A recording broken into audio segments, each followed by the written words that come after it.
2024년은 대통령 선거라고 해도 과언이 아닙니다. 7월에는 베네수엘라, 10월에는 우루과이, 그리고 11월에는 미국까지 새로운 지도자를 선출하는 세계 각국의 선거 열풍이 아주 뜨거운데요. 2024년 대통령 선거전의 시작을 알리면서 가장 주목을 끌었던 중심에는 지난 2일 치러진 멕시코 대통령 선거와 그 당선인인 셰인바움이 있습니다.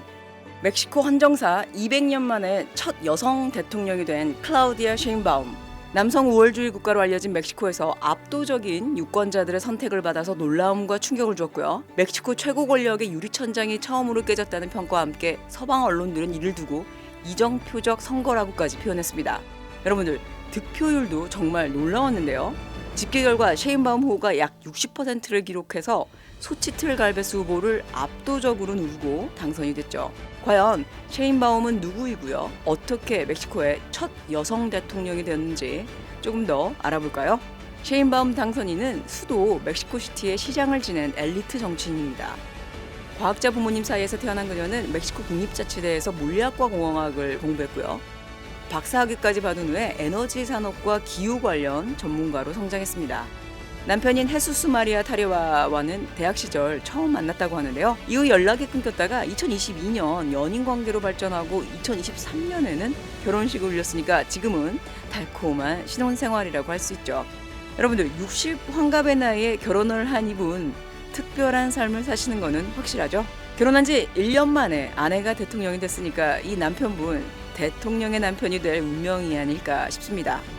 남편 또한 직업이 만만치 않습니다. 멕시코 중앙은행에서 경제 리스크 분석가로 일하고 있는 금융 전문가라고 하니까 모두 부러워할 만한 그런 부부라고 할 수 있습니다. 셰인바움은 2000년에는 멕시코시티의 환경부 장관으로 임명되면서 처음 정치권에 입문하게 됐고요. 그를 임명한 건 당시 멕시코시티 시장이었던 로페스 오브라도르 현 멕시코 대통령입니다. 2011년 로페스 오브라도르 대통령이 모레나를 창당할 때도 함께한 이 정치적인 동반자로 이후 여성으로는 처음으로 2018년에 멕시코시티 시장에 당선되면서 인지도를 높여왔고요. 결국 대통령에 당선된 겁니다. 그녀의 정치 인생이 아주 탄탄대로를 보이는 것 같은데요. 과거 논란에 휘말렸던 적도 있습니다. 대학 시절에는 학생의 권리를 지키기 위해서 운동을 주도를 했고요. 급진적이라는 그런 비판을 받기도 했죠. 멕시코시티 환경부 장관으로 취직할 당시에는 고속도로 건설과 관련해서 환경단체와 지역 주민들로부터 비난을 받기도 했고요. 정치적인 라이벌을 탄압하면서 현 자리까지 올라왔다. 그런 비판적인 시선도 있었습니다. 그런데 이런 과거의 논란에도 불구하고 이번 그녀의 당선은 현 여권 정당의 정권 재창출을 의미하고 있습니다. 대통령 선거와 동시에 진행된 상하이원 선거에서도 압도적인 다수를 차지하면서 멕시코 여권의 이 행복한 잔치로 마무리되는 그런 형세죠. 이번 셰인바움의 대통령 당선의 또 다른 시각으로는 멕시코의 정치권을 중심으로 아주 강한 여풍이 몰아칠 것이라는 그런 분석도 있습니다. 수도인 멕시코시티 시장도 여성인 클라라 부르가다가 당선됐고요. 지난해 멕시코 주지사 선거에서도 이 여성인 델피나 고메스가 당선이 되면서 셰인바움 당선인까지 여성 삼각연대가 구축이 되었다. 그런 시각이 많습니다.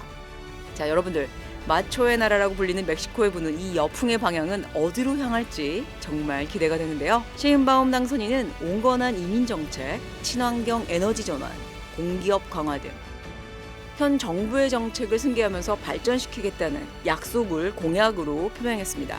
오는 10월 1일 대통령에 취임하게 되면 2030년까지 6년이라는 아주 긴 시간을 책임지게 되는데요. 클라우디아 셰인바움, 그녀의 행보가 주목됩니다.